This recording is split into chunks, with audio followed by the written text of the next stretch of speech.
So welcome back. In the last video we were having a look at this Dell XPS M1530 and seeing how well it performed with the stock configuration from the factory, but in this video we're going to upgrade it. We're going to try and upgrade 3 things. We may only be able to upgrade 2, but we're going to give it a go. So if you liked the last video, hopefully you'll like this one even more. Let's get straight down to it. Okay, so the first thing we're going to upgrade on here is the hard drive. So what I've got is a fairly budget SSD. This is a 3rd generation SATA SSD, 240 gig capacity, so about the right capacity for the age of the laptop. The SSDs that came with this though were only 1st gen 64 gig ones, I believe. This is going to outperform them significantly. Because we're limited to SATA 2 speeds, the maximum read-write is going to be around 300 megabytes per second. So it doesn't matter that we've got a budget SSD, this is going to be over that. It's about 400 to 450, so this is going to easily outperform the actual interface. So we're going to see how much difference this makes to the overall performance. Now what we need to do is take out the existing hard drive, clone it onto this one, and then swap them around. In fact, what we're going to do is not take that out, we're actually going to leave it in. We're just going to boot from the optical drive using some partitioning software. We're going to clone it straight onto there and then do a straight swap. All we need for that is a USB to SSD adapter. So this is the SATA adapter we're going to use. It's a USB 3 one. The laptop's only got USB 2, so we're going to be limited by that speed. So it's going to take a little bit longer. What we could have done is taken this out, imaged it on another PC using USB 3, and then write to the SSD using USB 3. That's a little bit quicker, but it does require having an extra device, an extra computer. So what we're going to do is keep it simple. We're going to try and use the existing device and just show you how that's done. So I'll give our laptop some power. In terms of imaging tools, I'm going to use a Acronis True Image. This is a 2015 version that you can buy online. I've been using this for a very long time. I can't remember exactly when, certainly before this laptop was made. And it's very good. I flip-flop between this and Macrium Reflect. For the purposes of this, we're going to use this particular one. So the SATA adapter is very simple. You literally just plug the SSD in like that, and then you plug that into an available USB socket.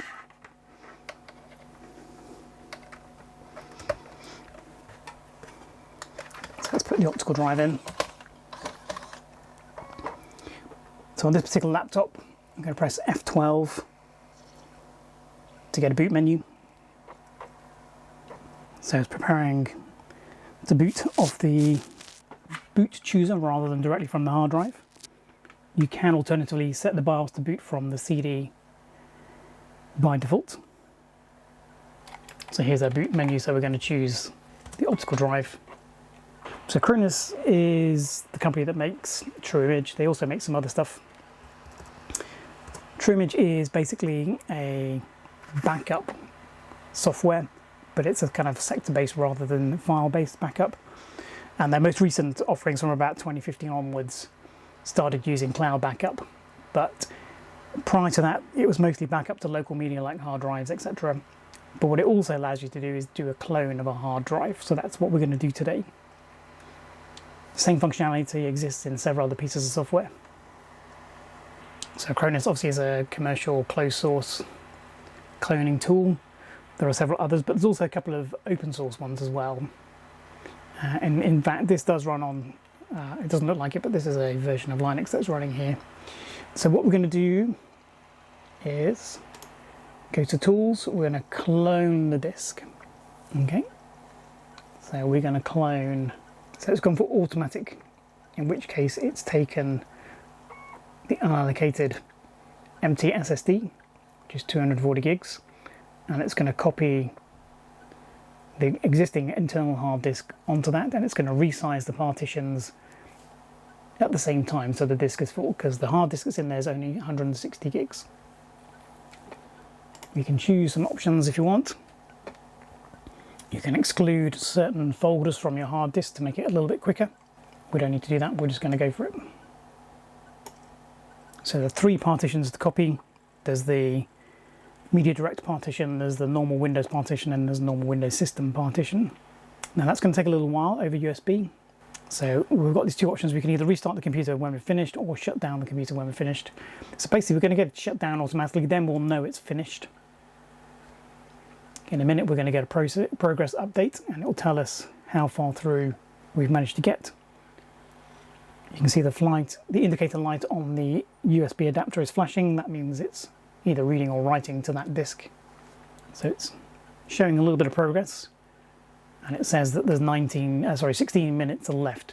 Now typically, with my experience of Cronus, that's an underestimation by an order of double. So basically it's going to take about half an hour, would be my estimation. We're doing it the most optimal way though. We're reading from a mechanical hard drive, which is quicker, and we're writing to an SSD, which is very quick. So the limiting factor here is how fast the USB 2 interface is, which is about 22, 23 megabytes per second is the maximum throughput you get on most of them. It still thinks it's only going to be 16 minutes. We'll do a jump cut to the end, unless there's been any problems. Okay, so just a few seconds to go. It did indeed take longer than 16 minutes. It took about 45. So I was off by a bit. But what should happen is that it should just automatically shut down. Then we can switch over the SSD for the mechanical hard drive that's in there.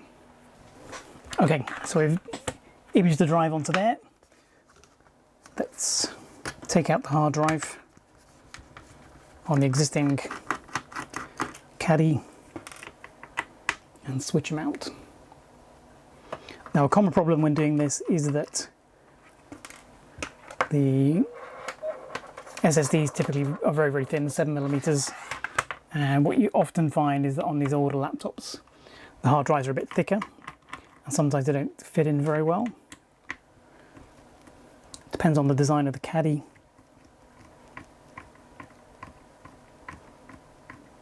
That's a bit stiff coming out, it's a bit of a worry. We don't want to get one stuck in there. So this just slides out. And we have a mechanical hard drive in the caddy. This particular hard drive is pretty slimline. It's also it's 9mm hard drive, so it's slightly thicker than the SSD we're going to put in. But I suspect we will be okay. So the caddy is held on with 2 screws in this case.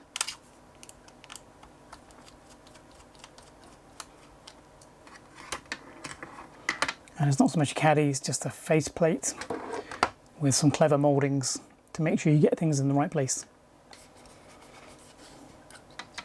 So this is the replacement part, and if you put it in underneath and rest it up against those pieces, the screws line up. So that's very handy.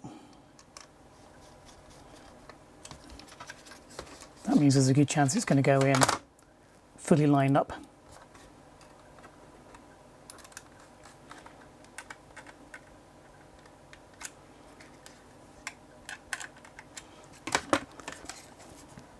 So let's slot that back in.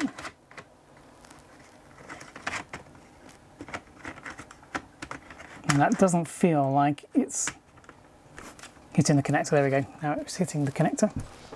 So that's one of the problems with the thinner drives, because there's room to move up and down. Sometimes they don't line up with the actual edge connector. So just be a little bit careful there. Let's put the screws in. So this screw, it looks like the thread's a little bit suspicious, so if it's difficult to get it in, yeah, I'm just going to abandon that screw and get a fresh one later. I'm not happy to put that in because I'm not sure I'm going to be able to get it back out again. Okay, and that's it. That's the hard drive replaced. Okay, so we're going to go back to turning the laptop on.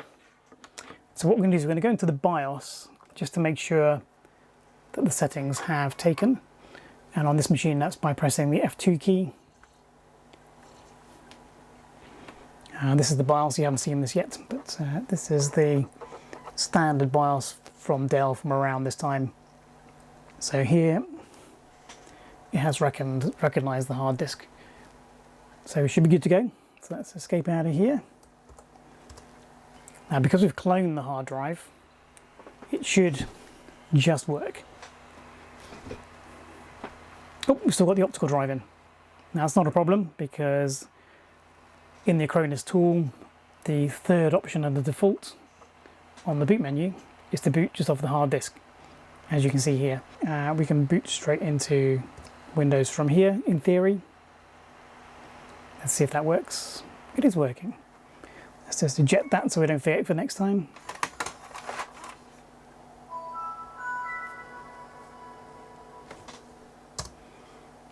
So I haven't timed that, but I will review the footage from earlier, and I'm pretty sure that that is significantly faster.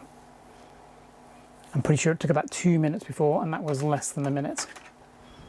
So that's a significant improvement. Right, let's recalculate the Windows Experience Index. So we're trying to beat 4.6, and there we go. We've gone from 4.6 to 5.9, and 5.9 is the highest that Vista ever scores on this scale. So the new lowest score is the RAM speed, which is 4.8. So we've improved the score by 0.2, but there's been a massive improvement in the disk transfer rate, which was not a surprise. We knew that was going to happen. Okay, next up we have Crystal Disk Mark. This is version 6.02. I think that's probably the most appropriate for Windows Vista. I'm leaving it at default, so it's 5 lots of 1 gig. Let's see what happens. So there we have it. The results are in, and as predicted, the maximum transfers are around 300 megabytes per second. A little bit less, 280 in this case. Writes took a bit of a performance hit. I thought they'd be maxing out similar to the reads, to be honest, because in theory the maximum write speed of this SSD is over 400 megabytes per second. These numbers down here, very, very good compared to a mechanical hard drive. What I'm going to do is put the mechanical drive back in and run the same test, and you'll be able to see the difference. But these are pretty cracking results. It's also quieter. It's also going to give you better battery life, and just make whole Windows Vista a little bit more responsive. I think if Windows Vista had come out after SSDs had become ubiquitous, I think people would have whinged about it a lot less, but it was very resource heavy on the I/O. Okay, for comparison, here's the hard disk, the spinning 5400 RPM 160 gig drive, and you can see that the main transfer rates are an order of magnitude below, and then the random stuff, bigger queue depth, is like horrendously different. So you can see why SSDs are, a no-brainer really, even in an old notebook like this where you've only got SATA 1 or SATA 2 speeds. So let's move on. We're going to do the other upgrade next. We're going to change the CPU, see if that makes any difference as well. Okay, so we've updated the SSD, made a significant improvement in the performance of that. Let's see if we can do anything about the CPU. So let's get this cover off. So there are 4 captive screws holding the cover on.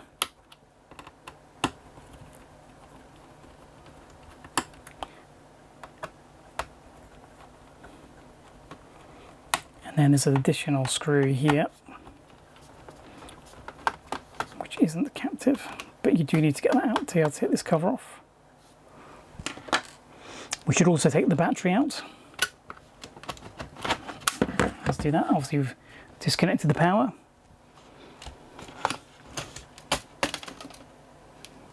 Let's put that to one side. So in here you can see the main bits we're going to look at. So in terms of memory, 4 gigs is apparently the most that this chipset will support. So this has got a pair of crucial 2 gig modules in there. I'm just going to pop one out so we can check the speed. Okay, so these are 2 gig modules and they are 6400. So these are already 800 megahertz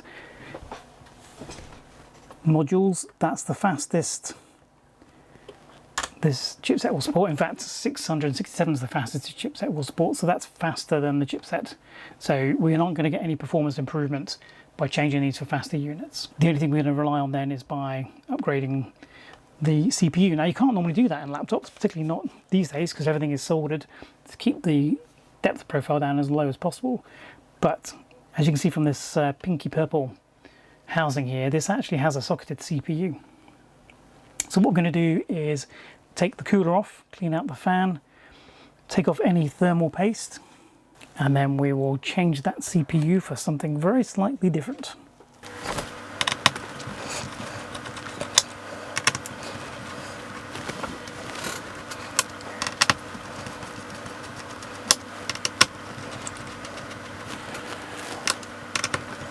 So it looks like there's 6 screws holding the cooler in place.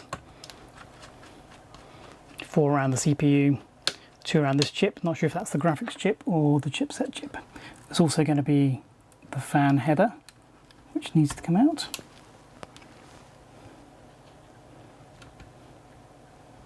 Let's just persuade that to come out.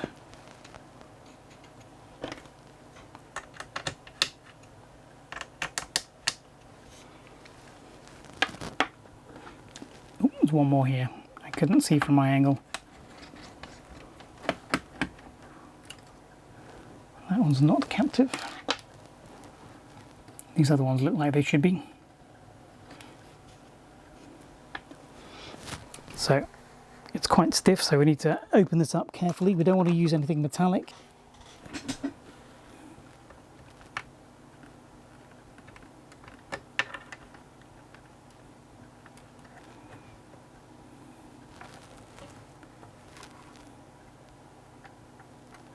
That's on there pretty good. There we go. That side's come loose.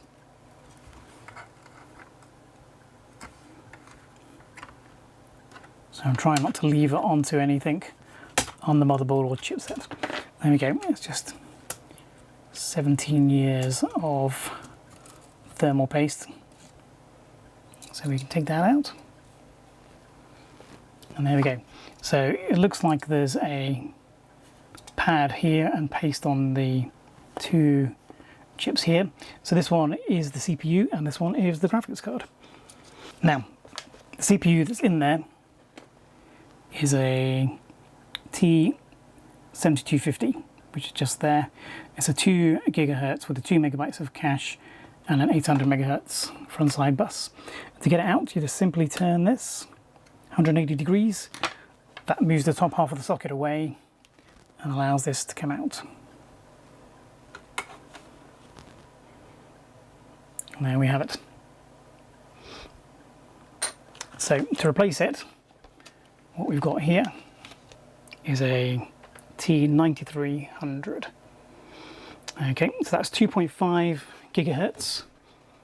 It's got 6 megabytes of cache and also runs on a 800 megahertz frontside bus.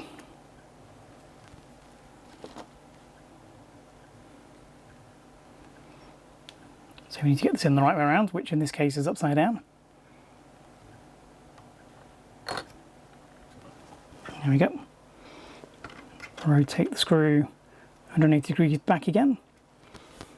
And that's that, simple as that. Next we need to clean off the NVIDIA chipset, graphics chip I should say. And that thermal paste is pretty hard. So let's get some isopropyl alcohol on there.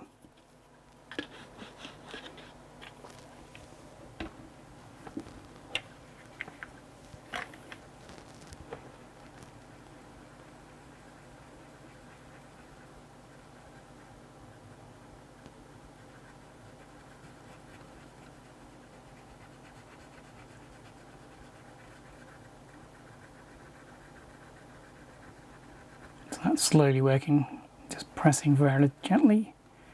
And some of the ThinkPads, one of the reasons they failed was because of the flexing of the motherboard. So let's try not to press too hard as we're cleaning it.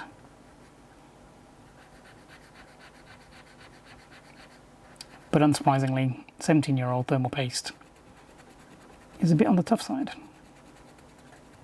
So that's got the bulk of it off.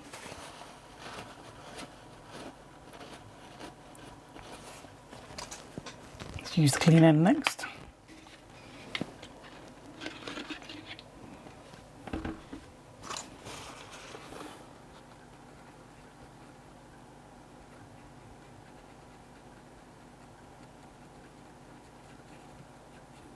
So it has to be completely flat for this to work. So it has to be completely clean.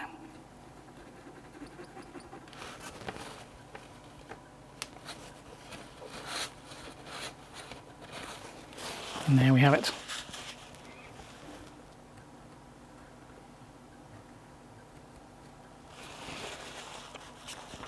So just a quick clean of the bottom of the fan housing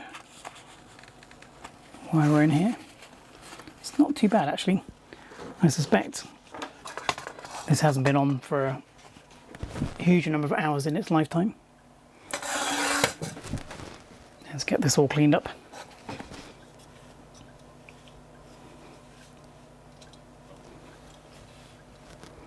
So I'm just going to use a very small brush to get in there and clean this off. As I said in the previous video, the noise of this machine is pretty low actually, so I think the fan is coping fairly well. Certainly don't think any of the bearings are dried up. As you can see, the fan isn't particularly clogged with dust.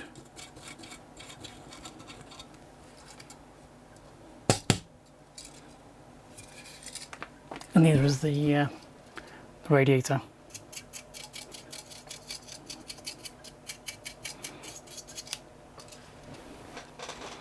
So I don't think this fan has had a hard life at all. So next we want to clean off the two pads. I want to do that without getting the other one dirty. Yeah, it looks like it's soft, but it's definitely not.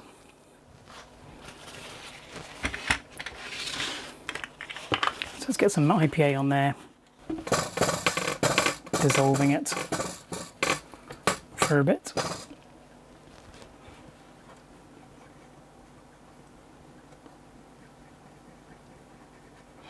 It is coming off as you can see, but it's a lot of it and it's quite hard.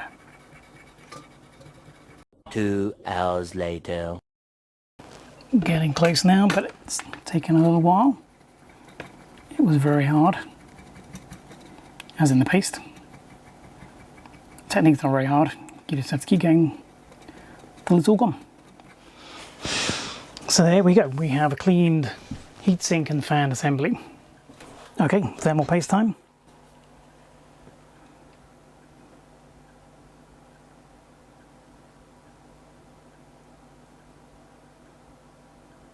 So we don't need a thermal paste on this because it's got a thermal pad. I'm not going to replace that because I don't have any of the right size. So we're just going to position this back where it's supposed to be.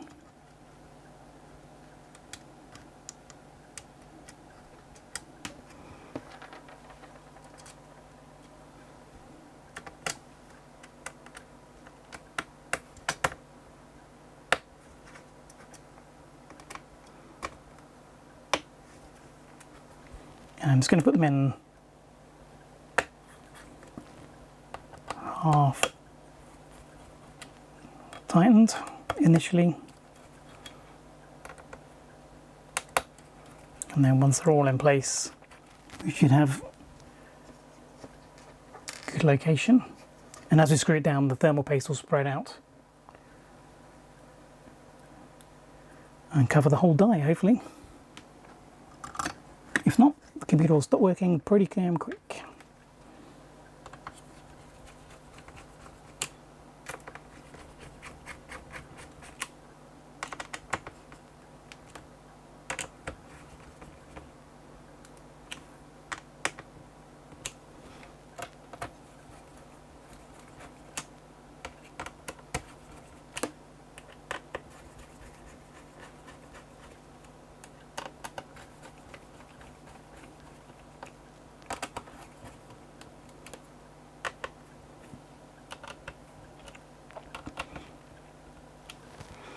So this isn't the fastest CPU that this laptop will take. It will take, this is a 9300. There is a 9500 that it will take with an 800 megahertz frontside bus. I think it was originally sold with the option of an X something or other, Call Duty Extreme. I don't know what the speed was, but I know they all have a higher front side bus, so presumably this chipset can handle that, but definitely the 800 megahertz front side bus machine chips all work pretty well in this, allegedly. We will finding out soon. Just picking up a few stragglers from the underside of the heatsink. There we go. So let's put the cover back on. Memory's back in. Let's put the cover back on. Okay, the moment of truth. Have we improved our laptop, or have we bricked it? Let's turn it on and go into the BIOS. See what happens. Well, we've got power. That's always a good sign. So we're going into setup. And this all still seems to be working, so that's good. So we now have a processor running at 2.5 gigahertz, whereas before it was only showing the 2 gigahertz of the previous one. It has 6 megabytes of cache, so all is good. We should get some performance improvements. So the processor clock speed's gone up by 500 megahertz. The amount of cache has tripled from 2 megabytes to 6 megabytes. Additionally, this is a later processor. This is a 45 nanometer chip rather than a 65 nanometer chip. And it's got an extra 100 million transistors on it. Most of them probably, I'm guessing, we're going to be in the cache. But basically, it means we get, in theory, a CPU that's about 50% quicker in the same thermal envelope. So this shouldn't affect the life of the laptop. Hopefully we haven't done anything that might cook it. As you can see here, it's being recognized correctly as a T9300 at 2.5 gigahertz. We've got the latest BIOS on here, which is necessary for recognizing the most up-to-date CPUs. So let's run this again. New hardware detected, correct. So let's refresh the score. So there you have it, a new score of 5.1. So interestingly, the processor speed rating has gone up, but also the memory access timing. So we haven't increased the front side bus or anything, but having a faster processor has obviously helped with the latency a little bit. So our new score is 5.1. So we're getting pretty close to the maximums on all of those, in the 5s for everything. 5.9 is the maximum for Vista. So we're pretty maxing out this as much as it can be. So the question is, has it made any difference in the day-to-day use of this laptop? So let's run those benchmarks again and see how much difference it makes to those. Okay, so we're back on the HDMI capture. Let's just run the Crystal Disk Mark again, just to see if in changing the CPU has changed the access speed of the hard disk. Now this shouldn't make a difference. If it does, you know, it should be only 1 or 2%. But I'm very interested to know what's going to happen. First number in, 279.1, so that's very similar to what it was before. I think these are going to be within measurement error. Okay, now these numbers do seem a little bit higher. So as you can see, these numbers are significantly better. So changing the CPU has improved the disk throughput on the random and the bigger queue depths. So that kind of makes sense, I suppose. Okay, moving on to 3D Mark 2000. So we blazed through this with a score of over 20,000. This mostly GPU bound. It's not going to be CPU bound, I don't think. So I'm expecting a score that's very, very similar. Okay, but that's odd. So we now have a score that's 8,200 3D Marks, whereas before we had 20,000. So why is that? Okay, that's very weird. Okay, we'll come back to that. Let's just run another benchmark and see if we get another weird result.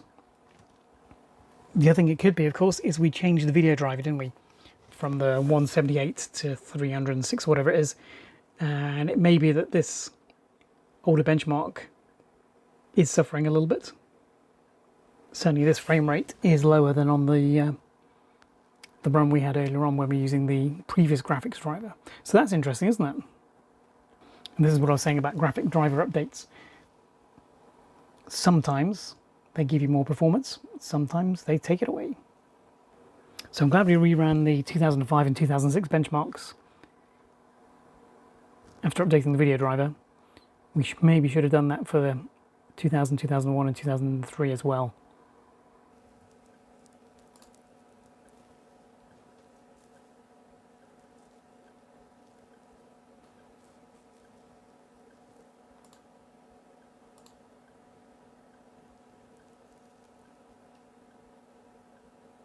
Okay, well, famous last words.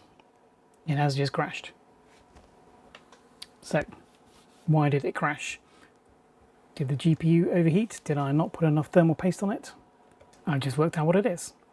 I've been incredibly stupid. Okay, what's wrong with this picture? Yep, I forgot to put the fan back in with the fan header. So the fan hasn't been spinning at all. No wonder it wasn't very happy. Hopefully I've just not melted my laptop. So we're running 3D Mark 2000 again, this time with the fan attached. I suspect the GPU was throttling before because it was getting too hot. That would explain why the computer was so quiet as well. So hopefully we get some scores that are reasonable, and hopefully we haven't fried the GPU by running it through 2 benchmarks with no fan attached. Okay, we've got no visual glitches, and it is running. The fan's running. It's not running very hard. So I don't think this test was taxing the GPU too much, which was just as well. So let's see if we can get 20,500 or whether we're going to get 8,500. Fan's ramped up a little bit. The laptop is staying cool. The left-hand side was getting a little bit warm just towards the end before it crashed, which would be for obvious reasons. So if you like all the shenanigans of running your GPU with no fan on, don't forget to subscribe. Okay, we come towards the end. It hasn't crashed. The laptop isn't super hot, and we have got a more reasonable score of 23,821. Now that's interesting because it has improved, and it's gone up by about 10%. Just by replacing the CPU, which is very welcome. So 2001 was how we broke it last time. Let's see if we can do that again. GPU temperature 64 degrees has been pretty constant through that set of benchmarks. Let's see what happens this time. I'm expecting yeah, there we go. Okay, so the GPU is not throttling itself, and we have over 400 frames per second as expected. Changing the driver has not made a difference. Phew. The fact that the GPU hasn't melted itself off the motherboard is very welcome, but I probably have shortened the life of this laptop by a little bit. Yeah, okay. We've made it crash. But interesting, the GPU temperature hasn't really crept up much, so I'm not sure exactly what happened there. Okay, so I've given it a few hours for it to completely cool down, and we're now going to run 3D Mark 03, see how much of a problem we've got. Okay, there we have it. 13,900 3D marks. So that again is a slight improvement, not a massive one. But again, we've got a driver error. Okay, let's see if we can run whole of 2005, sorry, 3D Mark 05. Okay, there we have it, a 3D Mark 05 score of 8,875. We didn't have a crash at that time, so that's nice. Let's try the 06. Okay, again, we've managed to get through without any driver crashes, which is reassuring that we haven't fried the chip. We have 4,428 3D marks. So again, let's try a real-world benchmark rather than synthetic. So we're already getting over 90 frames per second in Battlefield 2. No point repeating that, but let's try Call of Duty. Let's see if we can improve on the scores we were getting there, kind of 35, 40. We'll start with the native resolution, but minimal settings.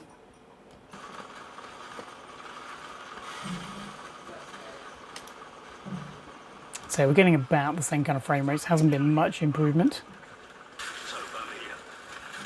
Yeah, so I don't think we're getting any better frame rates.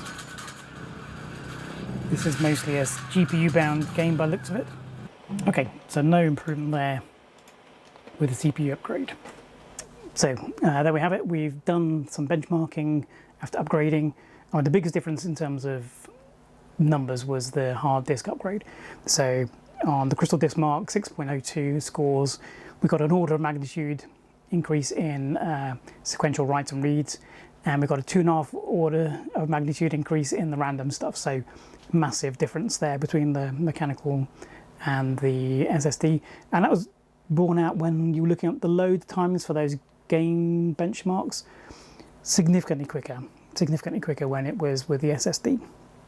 And the boot time as well reduced significantly. I never got around to timing it, but I think it went from about 2 minutes to maybe 45 seconds.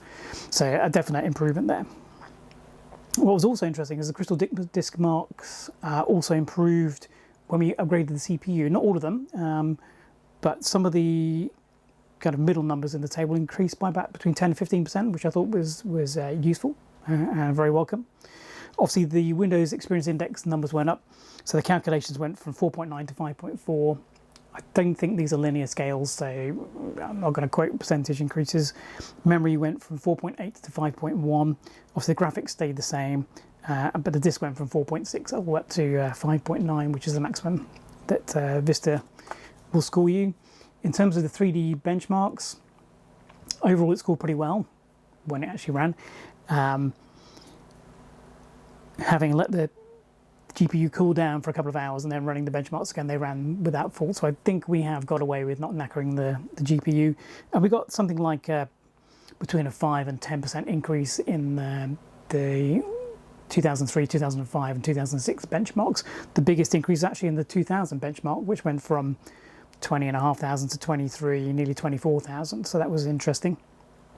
But yeah, the 2006 mark went from 4089 to 4428, so 8% improvement. So that's welcome just by upgrading the CPU. The CPU on independent benchmarks, on reviews I've read, generally is about 50% quicker than the one we replaced, and it's definitely pushed up the scores quite a lot. So hopefully you found that useful. I'm definitely going to be keeping this M1530. I like it a lot. If you want to make a video on the 1330, then let me know. We can also do very similar things with that. But for now, that's the end of the video. Thanks for watching, and hope to see you in the next one.